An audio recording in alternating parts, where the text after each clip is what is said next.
Hello दोस्तों, general studies में आप सभी का स्वागत है। दोस्तों, आज पिछले क्लास में हमने टिहरी जनपद शुरू किया था और उसके बारे में जाना था, उसका जनसंख्या, उसका क्षेत्रफल, ठीक है। बाकी उसके विभिन्न क्षेत्र, इसमें तहसील, ब्लॉक और विधानसभा सीटें। तो आज चर्चा करते हैं। एक सबसे पहले एक चीज आप लोग नोट कर लीजिएगा, जो नरेंद्र नगर और देवप्रयाग दो सीटें हैं, विधानसभा सीटें, वो पौड़ी में आती है, ठीक है। जब पौड़ी पढ़ेंगे तो मैं आपको पौड़ी में वो लिखा दूंगा, तो ज्यादा आप लोग ये ना सोचिएगा कि उसमें मैंने आपको क्लियर नहीं बताया, ठीक है। जब पौड़ी पढ़ेंगे तो मैं आपको पूरा क्लियर कर दूंगा कि जो टिहरी की दो सीटें हैं वो पौड़ी गढ़वाल के लोकसभा क्षेत्र में भी आते हैं, क्योंकि पौड़ी में चमोली, रुद्रप्रयाग, स्वयं पौड़ी और टिहरी की दो सीटें हैं, इतनी सीटें उसमें आती हैं, ठीक है। तो वो सारी चीजें मैं आपको बताऊंगा पौड़ी गढ़वाल जब हम पढ़ेंगे। तो आज देखते हैं टिहरी गढ़वाल के अन्य स्थल, जहां पर हम देवप्रयाग पढ़ रहे थे, ठीक है। देवप्रयाग से आगे देखते हैं, देखो चंद्रबदनी, चंद्रबदनी, ठीक है। ये भी टिहरी गढ़वाल में पड़ता है, चंद्रकूट पर्वत पर स्थित है, ठीक है। चंद्रकूट पर्वत,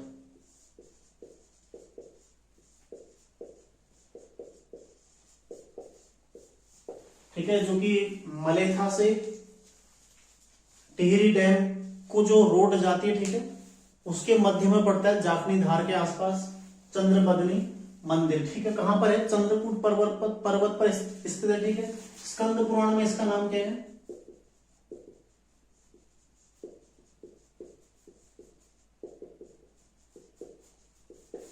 स्कंद पुराण में नाम क्या है इसका? भुवनेश्वरी पीठ,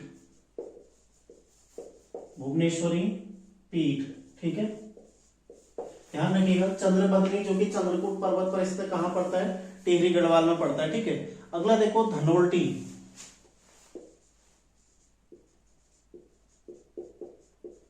जो कि मसूरी के पास पड़ता है, लेकिन कहां आता है? टिहरी गढ़वाल में आता है, ठीक है। बाकी कोई इसमें महत्वपूर्ण चीज नहीं है, केवल ध्यान रखिएगा मसूरी चंबा मोटर मार्ग पर ये स्थित है, ठीक है। मसूरी चंबा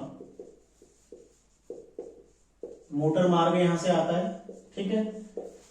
धनोल्टी मसूरी और चंबा के मध्य में पड़ता है, और यहाँ पर मतलब अच्छा है, काफी अच्छा एक एरिया है घूमने के लिए, ठीक है। लेकिन यहाँ पर पढ़ने के लिए इसमें कुछ नहीं है, ठीक है, धनोल्टी में। आगे देखो नरेंद्र नगर,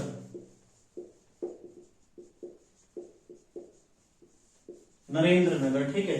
इसका प्राचीन नाम क्या था? कोड़ाथली,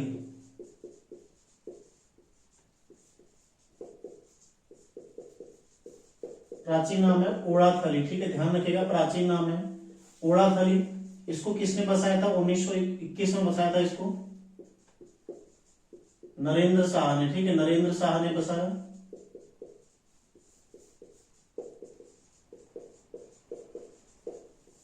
ठीक है। फिर 1925 में टिहरी की राजधानी बनाई,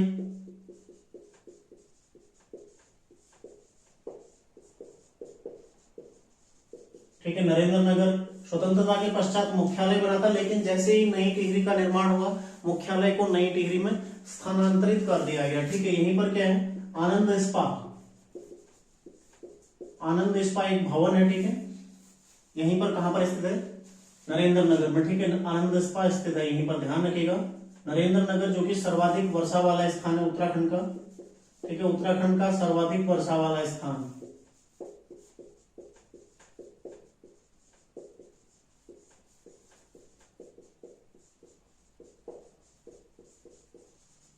उत्तराखंड का चेरापूंजी है, ठीक है, नरेंद्र नगर। आगे लिखिएगा, आगे ध्यान, आगे देखते हैं सुरकुंडा देवी, सुरकुंडा देवी, ठीक है। कहां पर है? सुरकूट पर्वत पर स्थित है,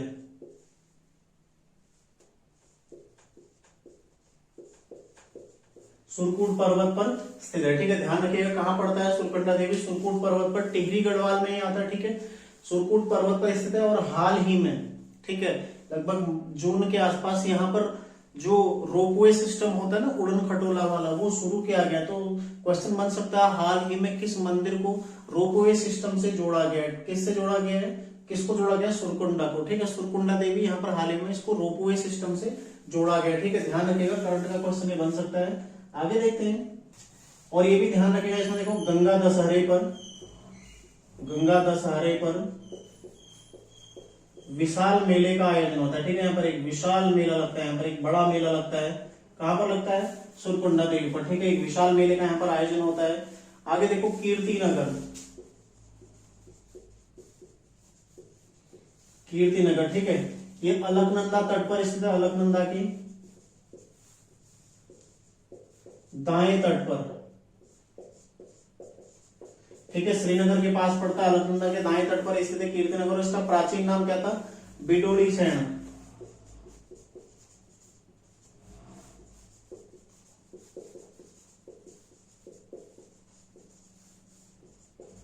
बिडोली सैन, ठीक है, प्राचीन नाम था बिडोली सैन। ध्यान रखिएगा कीर्तिनगर जिसका प्राचीन नाम बिडोली सैन था, ठीक है, अलकनंदा के दाएं तट पर ये स्थित है, ठीक है। कहां पर पड़ता है? पौड़ी और श्रीनगर, पौड़ी और जो टिहरी गढ़वाल है उसके बॉर्डर पर ये पड़ता है, ठीक है। अलकनंदा के दाएं तट पर, श्रीनगर के समीप ये पड़ता है, ठीक है। ध्यान रखिएगा कीर्तिनगर जो कि अलकनंदा के दाएं तट पर स्थित है, बाकी ये सारे स्थल जो कि टिहरी में ही स्थापित है। आगे देखो मुनि की रेती, पड़ता ऋषिकेश में, ठीक है, लेकिन कहां? टिहरी जिले में आता है मुनि की रेती, ठीक है। ध्यान रखिएगा मुनि की रेती इसको क्या बोलता है? टिहरी गढ़वाल का प्रवेश द्वार, टिहरी गढ़वाल का प्रवेश द्वार, प्रवेश द्वार, ठीक है। मुनि की रेती से ही ऊपर को जाकर चंबा का जो मार्ग जाता है यहीं से निकलता है, ठीक है। इसलिए इसको टिहरी गढ़वाल का प्रवेश द्वार बोला जाता है। अगला देखो विश्वनाथ गुफा, विश्वनाथ गुफा कहाँ है? विश्वनाथ गुफा कहाँ है? टिहरी में, ठीक है। ध्यान रखिएगा टिहरी में ये पड़ती है विश्वनाथ गुफा। वैसे जो विश्वनाथ मंदिर है वो कहाँ है? उत्तरकाशी में, ठीक है। विश्वनाथ गुफा कहाँ है? टिहरी में। और जो विश्वनाथ पर्वत पर पड़ती है ये भी ध्यान रखिएगा, तो विश्वनाथ पर्वत पर स्थित है, ठीक है, विश्वनाथ पर्वत। तो विश्वनाथ पर्वत कहाँ स्थित है? ये भी टिहरी में हो जाएगा, ठीक है। विश्वनाथ पर्वत कहाँ है? टिहरी में। उसी पर कौन सी गुफा है? विश्वनाथ गुफा है, ठीक है। इसके अलावा यहाँ पर देखो वशिष्ठ गुफा, वशिष्ठ गुफा और वामन गुफा, ये भी कहां है? ये भी टिहरी में, ठीक है, टिहरी में। ध्यान रखिएगा ये भी टिहरी में आती है, वशिष्ठ गुफा और वामन गुफा। तो ये सारे फैक्ट आप लोगों ने ध्यान रखने। एक है बूढ़ा केदार, बूढ़ा केदार, ठीक है, प्राचीन केदार के यहाँ पर पूजा होती है, बूढ़ा केदार, जो कि धर्मगंगा, धर्मगंगा जो कि भिलंगना के सहायक है, प्लस बालगंगा, इनके संगम पर होता है, ठीक है, के संगम पर स्थित है बूढ़ा केदार, ठीक है। क्वेश्चन बनेगा इन दो नदियों का संगम कहां पर होता है? कहां पर होता है? बूढ़ा केदार में होता है, ठीक है। इसके अलावा देखो कुंजापुरी, कुंजापुरी भी कहां है? टिहरी में आता है। अभी हाल ही में यहाँ पर कुंजापुरी पर्यटन विकास मेला संपन्न हुआ है, ठीक है। तो क्वेश्चन बन सकता है हाल ही में संपन्न हुआ है, काफी बड़ा एक मेला है टिहरी गढ़वाल का। और अभी राज्य का सबसे बड़ा जो व्यापारिक मेला कौन सा? गौचर मेला, ठीक है, वो अभी चल रहा है गौचर में, शायद अब समाप्त हो गया होगा। 7 दिन चलता है, 14 से 20 तक का रहा होगा, ठीक है। तो गौचर मेला हाल ही में ऐसा है, हाल ही में निम्न में से किस स्थल पर राज्य का सबसे बड़ा मेला आयोजित किया गया, ठीक है, कहां पर हुआ? गौचर में। दूसरा क्वेश्चन इससे भी अलग थोड़ा हटके जो क्वेश्चन बनता है ना, क्वेश्चन कैसे आता है? राज्य में स्थानीय स्तर पर निर्मित वस्तुओं का जो क्रय विक्रय है या आयात, क्रय विक्रय ही कहेंगे, ठीक है, क्रय विक्रय निम्न में से किस माध्यम से होता है? ऑप्शन ए बाजारों के माध्यम, बाजार के माध्यम से नहीं होता है, ठीक है।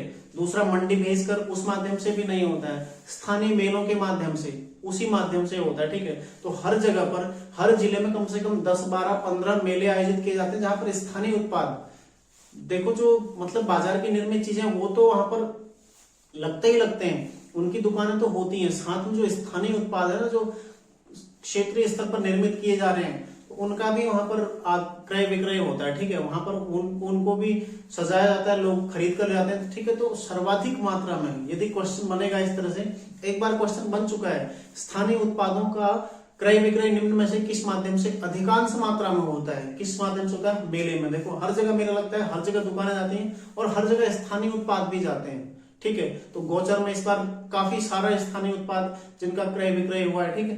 तो स्थानीय उत्पादों का सर्वाधिक क्रय विक्रय मेलों के माध्यम से होता है, ऐसे क्वेश्चन बन सकता है, ठीक है। तो बिल्कुल भी आपने उसको गलत नहीं करना है। देखो भौगोलिक दृष्टि से यदि देखें, कुंजापुरी कहां पड़ता है? टिहरी में पड़ता है, ठीक है, ध्यान रखिएगा। भौगोलिक दृष्टि से छोटा छोटा फैक्ट आप लोगों ने समझना है। भौगोलिक दृष्टि से सबसे पहले तो ये शिवालिक में आता है, ठीक है, शिवालिक में भी आता है, लघु में भी आता है, प्लस बृहद हिमालय में भी आता है, ठीक है।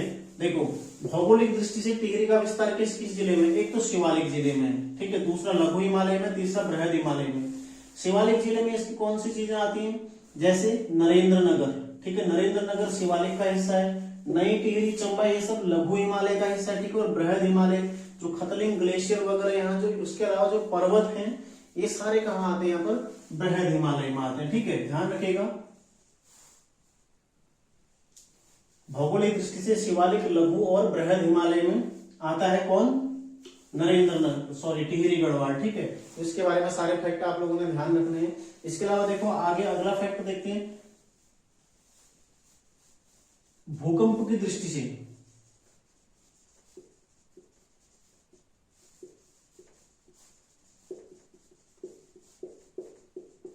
किस जोन में आता है ये,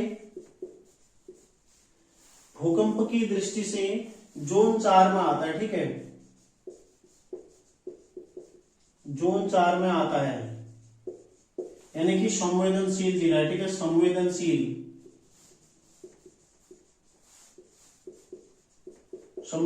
जोन में आता है, ठीक है। क्वेश्चन बनेगा, देखो लगातार ऐसी चीजें हम पढ़ते आ रहे हैं, हर जिले को हम जान रहे हैं भूकंप जोन, क्योंकि इससे क्वेश्चन बन चुका है और बनेगा कि निम्न में से कौन सा जिला भूकंप जोन 4 में आता है या फिर भूकंप जोन 5 में आता है, ठीक है। भूकंप जोन 5 को याद कर लो, 4 आपका क्लियर हो जाएगा, ठीक है। एक याद कर लो, दूसरा क्लियर, जितने एक में उसके अलावा जो शेष रहते हैं वो सब क्या है, जोन दूसरे में आ जाएंगे, ठीक है, क्योंकि यहाँ पर केवल 2 ही जोन है, एक 4 और एक 5, ये भी आप लोगों ने ध्यान रखना है। तो भूकंप की दृष्टि से जोन 4 में आता है कौन, टिहरी गढ़वाल, ठीक है। भौगोलिक हिमालय जो भौगोलिक दृष्टि से यहाँ पर शिवालिक में भी आता है, लघु में भी आता है और बृहद हिमालय में भी इसका विस्तार है। देखो प्रमुख नदियां,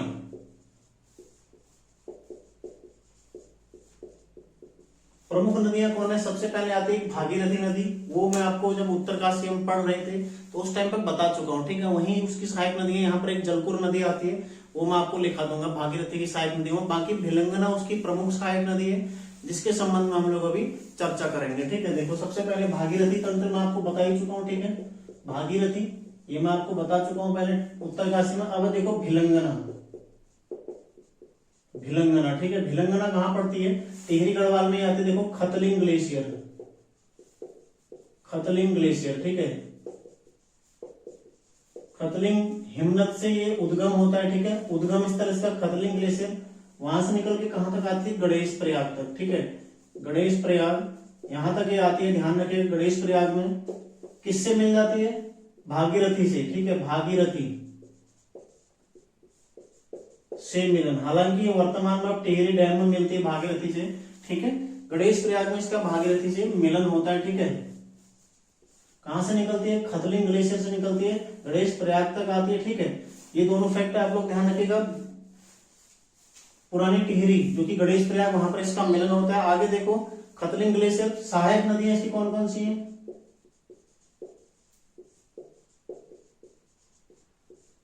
सहायक नदियां कौन कौन सी इसके, देखो एक तो धर्मगंगा,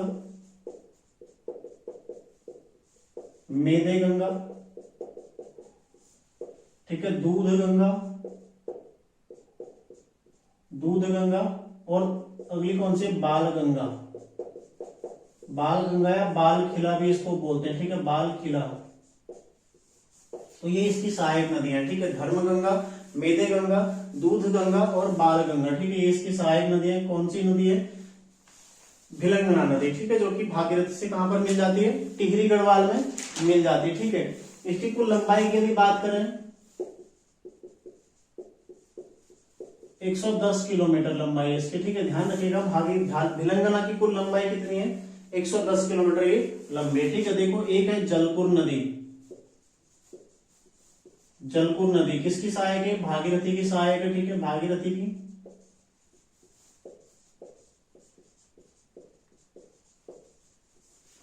और इसे जलकनंदा भी कहते हैं, ठीक है, जलकनंदा, ध्यान रखिएगा, जलकनंदा भी इसको कहा जाता है, ठीक है। जलकुर नदी जो कि भागीरथी की सहायक है और इसको जलकनंदा भी कहा जाता है, ठीक है। प्रमुख नदियों में भिलंगना नदी और जलकुर नदी यहाँ की, उसके अलावा भागीरथी तो प्रमुख तंत्र है यहाँ का, ठीक है। प्रमुख ताल, प्रमुख ताल में सबसे पहले कौन सा आ जाएगा? सहस्त्र ताल।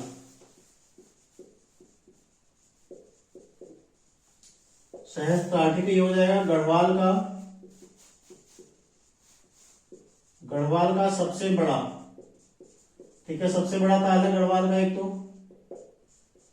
और गहरा ताल, दोनों, ठीक है।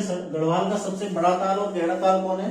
सहस्त्र ताल है, ठीक है। अगला देखो यम ताल, ये भी टिहरी में आता है, यम ताल। अगला है महासर ताल, महासर ताल, ठीक है। अगला है महासर ताल के बाद है, महासर ताल को क्या बोलता है? भाई बहन का ताल, भाई बहन का ताल। दो समान आकृति के ताल है जिन्हें भाई बहन का ताल बोला जाता है, ठीक है। फिर देखो बासुकी ताल, जो कि रुद्रप्रयाग बॉर्डर पर पड़ता है, ठीक है, बासुकी ताल। कई किताबों में आपको रुद्रप्रयाग में दिया गया है बासुकी ताल, ठीक है। ये लाल पानी वाला ताल है,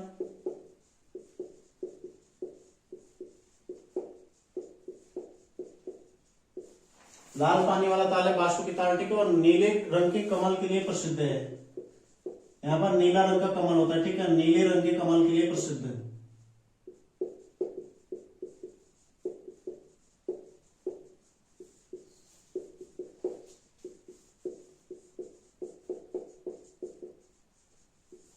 ठीक है, ध्यान रखिएगा।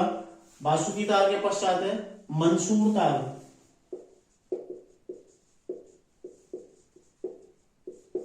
ठीक है। राजहंस यहाँ पर देखने को मिलते हैं, राजहंस के लिए प्रसिद्ध है, ठीक है।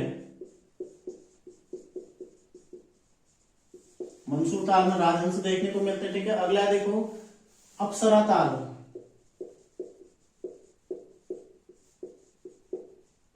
या इसको बोलते हैं अछरिया ताल। अछरिया के अलावा इसको और क्या बोलते हैं? आछरी ताल, ठीक है, आछरी। ये ताल भी कहाँ है? टिहरी गढ़वाल में आता है। एक और ताल है यहाँ पर, वो है भिलंग ताल, भिलंग ताल, ठीक है, ध्यान रखिएगा। ये टिहरी गढ़वाल के ताल है। देखो कौन कौन से ताल हैं? एक है सहस्त्र ताल, जो कि गढ़वाल का सबसे बड़ा ताल है और सबसे गहरा ताल है। फिर देखो यम ताल है, महासर ताल, जो कि भाई बहन का ताल कहलाता है, ठीक है। बासुकी ताल है, जिसका पानी क्या है? लाल है और नीले रंग के कमल के लिए प्रसिद्ध है, ठीक है। मंसूर ताल कहाँ है? टिहरी में ही पड़ता है, इसमें राजहंस देखने को मिलता है, ठीक है। अप्सरा ताल, आछरिया ताल या फिर आछरी ताल, ये कहाँ पड़ता है? ये भी टिहरी में आता है। भिलंग ताल कहाँ है? ये भी टिहरी में आता है। यदि ग्लेशियर की बात करें, प्रमुख ग्लेशियर या हिमनद कौन से यहाँ पर, ठीक है? एक है खतलिंग, खतलिंग हिमनद, ठीक है। खतलिंग हिमनद की विशेषता क्या है? देखो, एक तो विश्व का सबसे बड़ा प्राकृतिक शिवलिंग इसको माना जाता है, ठीक है। विश्व का सबसे बड़ा प्राकृतिक शिवलिंग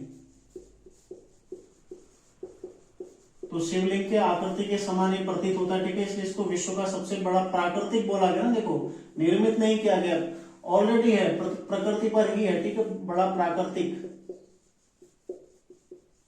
शिवलिंग, ठीक है। विश्व का सबसे बड़ा प्राकृतिक शिवलिंग इसे कहा जाता है, ठीक है। ध्यान रखिएगा। बुग्याल, देखो बुग्यालों में कौन कौन से हैं? बुग्यालों की चर्चा करें तो यहाँ पर देखो मासर ताल बुग्याल, एक तो मासर ताल बुग्याल है, ठीक है। इसके अलावा जौराई बुग्याल है, कोटली बुग्याल है, ठीक है। जौराई, कोटली है, ठीक है, कोटली है। अगला है देखो खतलिंग वाला बुग्याल है, पवाली कांठा वाला है, ठीक है, पवाली कांठा।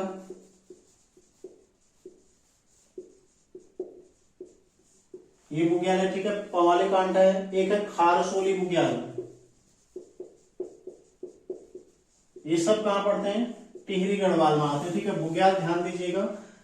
बुग्याल में देखो मासर ताल बुग्याल है, जौराई बुग्याल है, कोटली बुग्याल है, खतलिंग बुग्याल है, पवाली कांठा बुग्याल है और खारसोली। जौराई पूछा जा चुका है, एक बार क्वेश्चन बन चुका है, ठीक है। तो ध्यान रखिएगा टिहरी गढ़वाल के प्रमुख बुग्याल कौन कौन से हैं, ठीक है।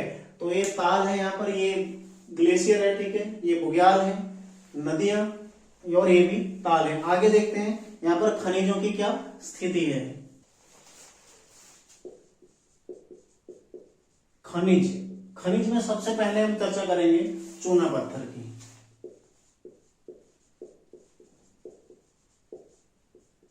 ठीक है, चूना पत्थर भी मिलता है टिहरी गढ़वाल में, और कहाँ कहाँ मिलता है देखो, लोरानी में मिलता है, स्थान पूछा जाएगा, ठीक है, लोरानी, आगरा खाल। क्वेश्चन बनेगा आगरा खाल किस खनिज के लिए प्रसिद्ध है, ठीक है, तो नूरानी, लोरानी, फिर है आगरा खाल, ठीक है, फिर है नागिनी और नरेंद्र नगर, नागिनी, ठीक है, नरेंद्र नगर, ये चारों क्यों प्रसिद्ध हैं, चूना पत्थर के लिए, ठीक है, ध्यान रखिएगा, लोरानी, आगरा खाल, नागिनी और नरेंद्र नगर। फिर यदि खड़िया की बात करें, खड़िया, खड़िया के लिए कौन सा स्थल फेमस है यहाँ पर, एक है रंगार गांव और एक है रीरा गांव, ठीक है, रंगार और रीरा गांव, रंगार और रीरा गांव, ठीक है, ये खड़ी के लिए, खड़िया के लिए फेमस है। फास्फोराइट के लिए कौन सा है,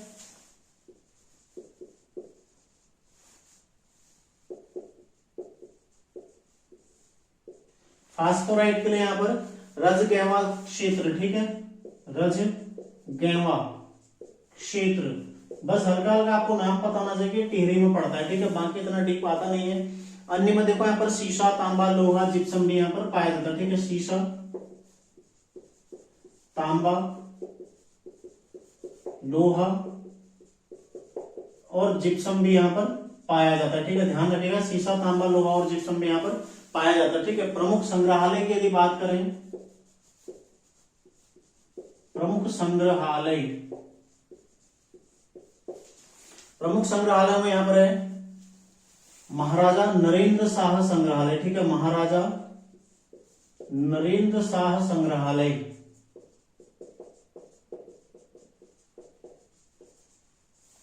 ठीक है, और एक कुंवर विचित्र शाह संग्रहालय,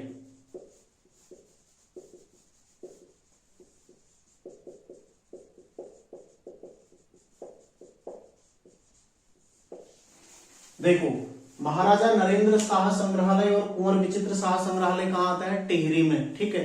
राव वीरेंद्र शाह संग्रहालय कहाँ आता है, देहरादून में, और गिरिजा किशोर जोशी संग्रहालय कहाँ आता है, अल्मोड़ा में, ठीक है। चारों अलग अलग हैं, जिसमें से दो कहाँ पड़ते हैं, देखो टिहरी में महाराजा नरेंद्र शाह और विचित्र शाह, ठीक है, ये कहाँ है, टिहरी में। एक है राव वीरेंद्र शाह, वो कहाँ पड़ता है, देहरादून में, ठीक है, ध्यान रखिएगा। इस तरह से प्रमुख संग्रहालय में ये यहाँ के संग्रहालय, ठीक है। खनिजों में देखो यहाँ पर चूना पत्थर पाया जाता है, सर्वाधिक मात्रा में पाया जाता है, ठीक है, जो कि लोरानी, आगरा खाल, नागली और नरेंद्र नगर में पाया जाता है, ठीक है। इसके अलावा देखो खड़िया कहाँ कहाँ पाया जाता है, एक रंगार है, एक रीरा गांव।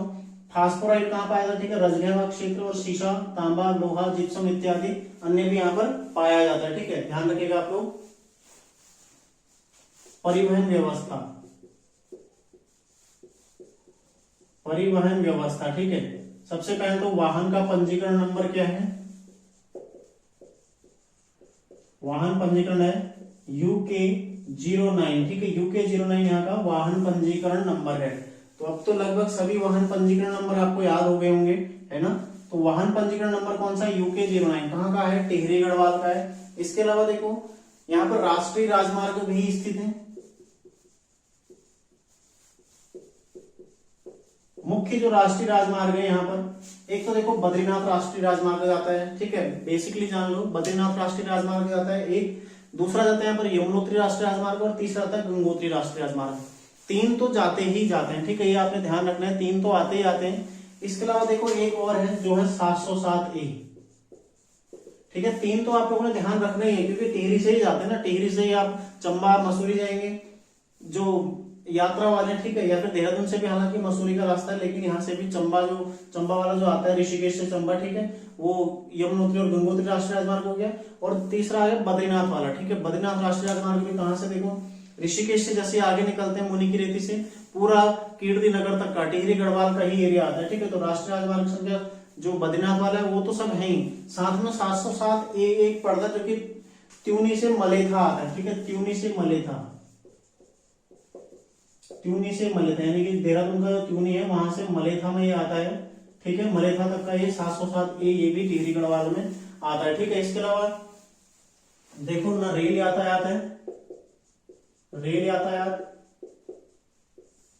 नहीं है। ठीक है, हवाई यातायात, हवाई ये भी नहीं है, यहाँ पर कोई हवाई अड्डा भी नहीं है, यहाँ पर रेल यातायात भी नहीं है। ठीक है, इसके अलावा एक जो महत्वपूर्ण फैक्ट है वो है एक यहाँ पर देखो, एक तो गढ़वाल में जो GMOU LTD की बसें चलती हैं, GMOU लिमिटेड। ठीक है, एक यहाँ पर टिहरी गढ़वाल की अलग से भी बसें चलती हैं, जो टिहरी गढ़वाल मोटर ओनर्स, ठीक है, यूनियन लिमिटेड करके है। तो ये आप लोग ध्यान रखिएगा। ठीक है, टिहरी गढ़वाल की अलग से भी चलती है, टिहरी गढ़वाल,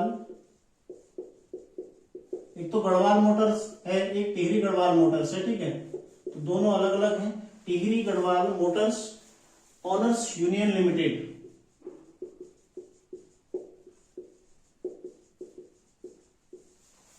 यूनियन लिमिटेड, ठीक है, स्थापना कब हुई है इसकी? 1950 में। ठीक है, मुख्यालय कहां पर है? ऋषिकेश में। ठीक है, मुख्यालय कहां है? ऋषिकेश में। ध्यान रखिएगा, मुख्यालय इसका ऋषिकेश में। ठीक है, ये भी आपको ध्यान रखना है। Tehri Garhwal Motors owners union limited, इसकी स्थापना हुई 1950 में और इसका मुख्यालय कहां है? ऋषिकेश में। ठीक है, आगे देखते हैं प्रमुख परियोजनाओं की यहाँ पर बात करेंगे। प्रमुख नदी घाटी परियोजना यहाँ पर कौन कौन सी? ठीक है, टिहरी परियोजना,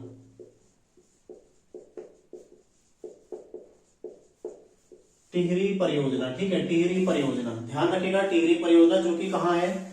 गणेश प्रयाग में, भागीरथी और भिलंगना के तट पर। ठीक है, गणेश प्रयाग में है, गणेश प्रयाग। ठीक है, कहां पर है? भागीरथी और भिलंगना के तट पर।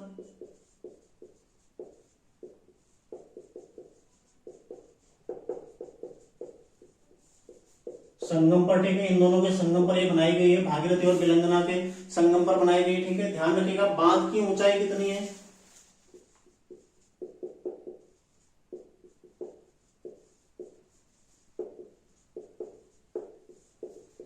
260.5 मीटर। ठीक है, 260.5 मीटर यहाँ के बांध की ऊंचाई है। यदि आप फीट की बात करते हैं तो 855 फीट। ठीक है, बांध की ऊंचाई कितनी है? 855 फीट। ठीक है, ध्यान रखिएगा, बांध की ऊंचाई कितनी है? 260.5 मीटर है। एशिया का सबसे ऊंचा बांध है, एशिया का सबसे ऊंचा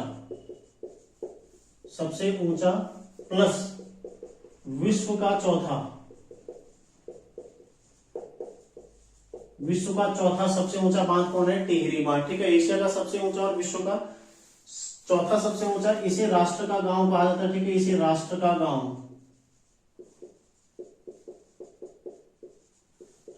गांव की संज्ञा दी गई है। ठीक है, ध्यान रखिएगा, तो क्वेश्चन बनेगा राष्ट्र का गांव किसे कहा जाता है? ठीक है, किसे कहा जाता है? टिहरी डैम को कहा जाता है। आगे जो फैक्ट है देखो, इसका अन्य नाम क्या है? एक तो सुमन सागर और दूसरा स्वामी रामतीर्थ सागर।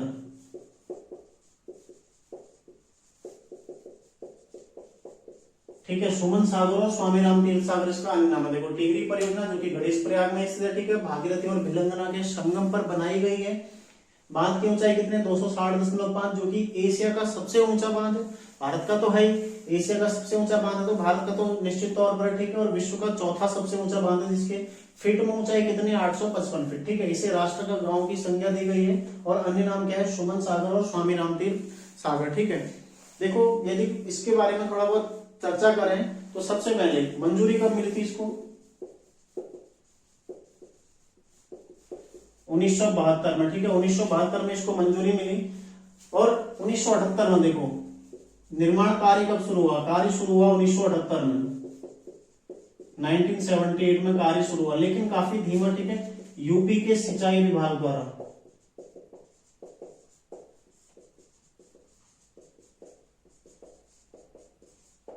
ठीक है, यूपी के सिंचाई विभाग द्वारा इसका कार्य शुरू किया, लेकिन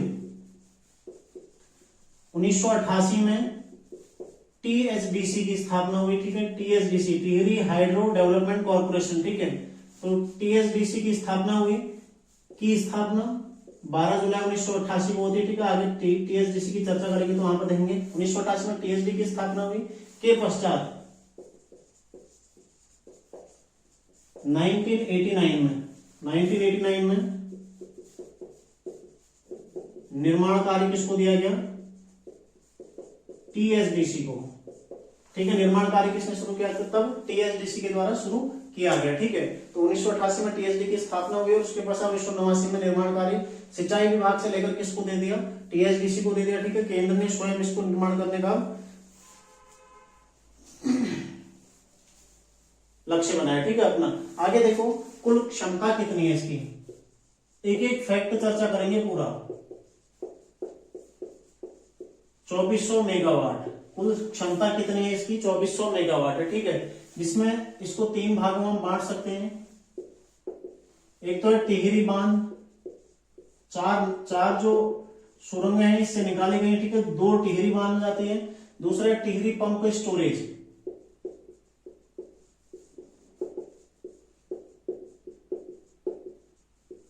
और ये पूरी की पूरी जो परियोजना है ना, ये बांध को छोड़कर, देखो बांध तो नदी पर बना हुआ है, लेकिन जो भी विद्युत उत्पादन होता है वो पूरा पर्वत को काटकर अंदर सुरंग के अंदर ये सारे काम किए जाते हैं। ठीक है, टिहरी बांध पर्वत को काटकर अंदर इनको बनाया गया। ठीक है, टिहरी बांध का जो बिजली उत्पादन था, एक तो टिहरी बांध इसकी परियोजना, ठीक है, जो कि 1000 मेगावाट की है। टिहरी पंप स्टोरेज ये भी 1000 मेगावाट का है।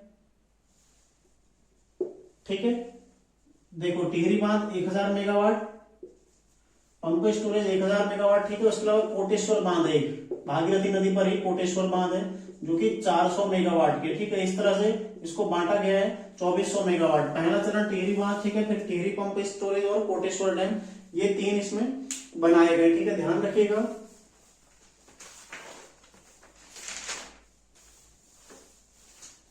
यदि इसका क्षेत्रफल की बात करें तो कितना है? हर क्वेश्चन महत्वपूर्ण। ठीक है, 42 वर्ग किलोमीटर, 42 वर्ग किलोमीटर का क्षेत्रफल है टिहरी बांध का। प्रथम चरण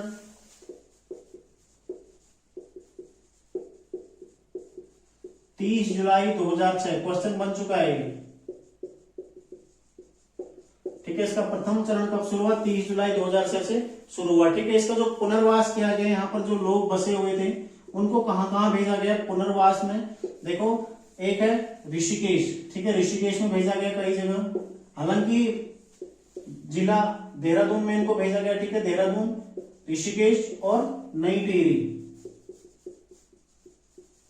यहां पर इनको बसाया गया। ठीक है, जनपद देहरादून में, ऋषिकेश में इसके अलावा और नई टिहरी में इनको भेजा गया। ठीक है, आगे देखो बांध का डिजाइन किसने तैयार किया?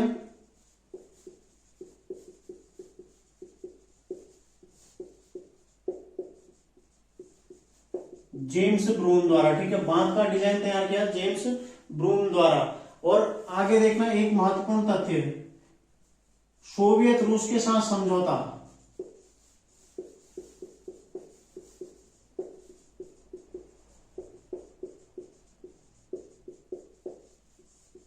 ये कब हुआ था? 1986। ठीक है, 1986 सोवियत रूस के साथ समझौता कब हुआ? 1986 में हुआ। ठीक है, तो एक बार इसको समझ लेते हैं, एक बार 2 पॉइंट और भी इनको भी लिख लेते हैं, उसके अलावा देखो इसको फिर समझेंगे। ठीक है, अगला देखो इसमें पॉइंट है, बांध के विरोध में सर्वप्रथम आवाज किसने उठाई? बांध के विरोध में सर्वप्रथम आवाज किसने उठाई? ये थी कमलेंदुमती शाह। ठीक है, कमलेंदुमती शाह।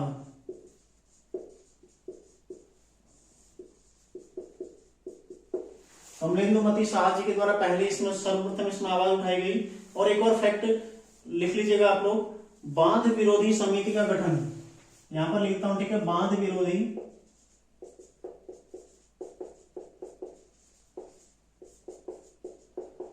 समिति कब बनी थी?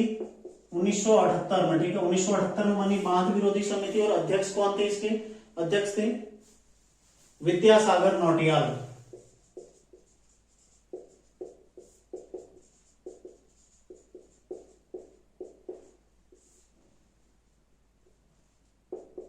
विद्यासागर नौटियाल। ठीक है, इसके अध्यक्ष थे। देखो टिहरी परियोजना कहां पर है? भागीरथी और भिलंगना के संगम पर। ठीक है, बांध की ऊंचाई 260.5 मीटर, फीट की बात करें तो 855 फीट। ठीक है, एशिया का सबसे ऊंचा और विश्व का चौथा सबसे ऊंचा बांध कौन सा है? टिहरी बांध है, ठीक है। इसे राष्ट्र का गांव की संज्ञा दी गई है, ये फैक्ट बिल्कुल महत्वपूर्ण, ठीक है। अन्य नाम क्या है देखो, सुमन सागर या स्वामी राम तीर्थ सागर, ठीक है। मंजूरी कब मिली? 1972 में इसको योजना आयोग के द्वारा मंजूरी दी गई थी, ठीक है। कार्य कब शुरू हुआ? 1978 में। किसके द्वारा शुरू किया गया? उत्तर प्रदेश के सिंचाई विभाग द्वारा, ठीक है। लेकिन इसके कार्य की रफ्तार क्या थी? बहुत ज्यादा धीमी थी। इसको देखते हुए 1988 में टिहरी हाइड्रो डेवलपमेंट कॉर्पोरेशन, ठीक है, इसकी स्थापना की गई और इसके पश्चात 1989 में इसको निर्माण कार्य सौंप दिया गया, ठीक है। उत्तर प्रदेश के सिंचाई विभाग से लेकर किसको दे दिया? टीएसडीसी को दे दिया, ठीक है। इसकी कुल क्षमता कितनी है? 2400 मेगावाट। इसको तीन भाग में देखो, एक टिहरी बांध वाला, ठीक है, 4 सुरंगें निकलती हैं, दो इसमें, ठीक है। टिहरी पंप स्टोरेज, फिर देखो कोटेश्वर परियोजना जो कि उससे 22 किलोमीटर नीचे भागीरथी नदी पर ही स्थित है, ठीक है। क्षेत्रफल कितना है इसका? 42 वर्ग किलोमीटर। प्रथम चरण 30 जुलाई 2006 से शुरू हो चुका है और इसका पुनर्वास, जो भी यहाँ पर स्थापित लोग थे उनको कहाँ विस्थापित किया गया? ऋषिकेश में किया गया, देहरादून में किया गया और नई टिहरी में किया गया, ठीक है। बांध का डिजाइन किसने तैयार किया था? जेम्स ब्रून के द्वारा। और साथ ही 1986 में सोवियत रूस के साथ भी इसका समझौता हुआ था, ठीक है। उससे पहले ये परियोजना कितने मेगावाट की थी? 600 मेगावाट की। जब यहाँ पर समझौता हुआ, समझौते से पहले 600 मेगावाट की परियोजना थी। ये क्वेश्चन बना है एक बार, ठीक है, कि टिहरी परियोजना आरंभ में कुल कितने मेगावाट की थी, ठीक है। ये 600 मेगावाट की परियोजना थी। जब सोवियत रूस के साथ समझौता हुआ, मिखाइल गोर्बाचेव उनके साथ समझौता हुआ 1986 में, ठीक है। 1986 में इस समझौते के पश्चात ये परियोजना कितने? 2400 मेगावाट की बनी, ठीक है। लेकिन इससे पहले 600 मेगावाट की थी। तो क्वेश्चन ऐसे बनेगा कि सोवियत रूस के साथ समझौता होने से पूर्व टिहरी परियोजना कितने मेगावाट की थी? कितने मेगावाट की थी? 600 मेगावाट की, ठीक है। इसके बाद देखो, बांध के विरोध में सर्वप्रथम जो आवाज उठाई थी किसने? कमलेंदुमती शाह, जो कि राजमाता थी तत्काल में, ठीक है। कमलेंदुमती शाह के द्वारा आवाज उठाई गई थी। और बांध विरोधी समिति का गठन कब किया गया? 1978 में, ठीक है। इसके अध्यक्ष कौन थे? विद्यासागर नौटियाल। बाकी समय समय पर बांध का विरोध यहाँ पर किया जाता रहा, लेकिन फाइनली 2005 में जो टिहरी है, पुराना टिहरी, पानी के अंदर पूरा समा गया और 2006 में यहाँ से बिजली उत्पादन भी हो गया, ठीक है। इसी के ऊपर अभी एक पुल बना हुआ है, 736 मीटर लंबा पुल है, डोबरा चांटी पुल, ठीक है। टिहरी डैम के ऊपर ही निर्मित किया गया है। कुछ और फैक्ट इसमें देख लेते हैं। देखो, एक दो फैक्ट जो बचे हुए हैं उनको क्लियर कर लेते हैं। एक आता है कोटली भेल जल विद्युत परियोजना, ठीक है। टिहरी के अलावा कोटली भेल जल विद्युत परियोजना ये किस में आती है? भागीरथी में, ठीक है। आप लोगों ने ये भी ध्यान रखना है। ये परियोजना यहाँ की देखो, टिहरी परियोजना है। कोटेश्वर परियोजना पूछा जाता है कई बार, जो कि भागीरथी पर है। और एक है कोटली भेल जल विद्युत परियोजना, ये भी भागीरथी पर, ठीक है। तो टिहरी गढ़वाल में आज इतना ही करते हैं। आगे देखेंगे यहाँ के प्रमुख संस्थानों की हम चर्चा करेंगे, ठीक है। प्रमुख शिक्षण संस्थान और अन्य प्रमुख संस्थान, ठीक है। यहाँ पर हम उसके संबंध में चर्चा करेंगे। यहाँ के प्रमुख मेले। तो आप लोग बने रहिए, ठीक है, जुड़े रहिए दोस्तों। यदि क्लास पसंद आए दोस्तों, लाइक अवश्य कीजिएगा, ज्यादा से ज्यादा शेयर कीजिए। और चैनल पर नए हैं तो चैनल को सब्सक्राइब जरूर कर लीजिएगा। तो मिलते हैं नेक्स्ट क्लास में। आप लोग तैयारी करते रहिए। धन्यवाद।